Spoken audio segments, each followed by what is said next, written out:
তারপরে মোবাইল করছে, দোস্ত আমি আর থাকতে পারছি না, আমি আসছি।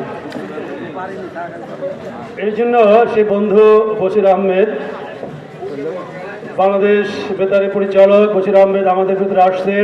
ইতিমধ্যে আমাকে রাত্রে বলছে তোরা একটা প্রেস নোটিশ দে, আমি বাংলাদেশ বেতারে এটা প্রচার করবো। তো আমি বললাম বাংলাদেশ বেতার তো এখন কেউ শোনে না, তো তারপরেও আমি দেবো, আমার মনের একটা খায়েশ।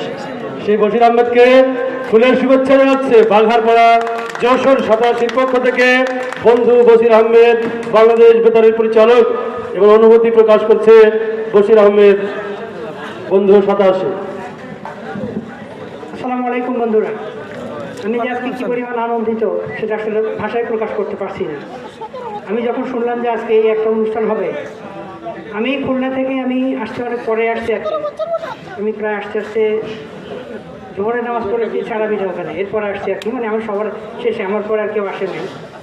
তারপরেও আসার পরে আমি এসে দেখলাম যে আমাদের আসাদ, যশোর সিটি কর্পোরেশনের আসাদের সাথে আমি খুলনা থেকে অনেকবারই কিন্তু আমার দেখা হয়েছে, কিন্তু আসাদ যে 87 সালে পাশ করছে এটা আমি জানতাম না।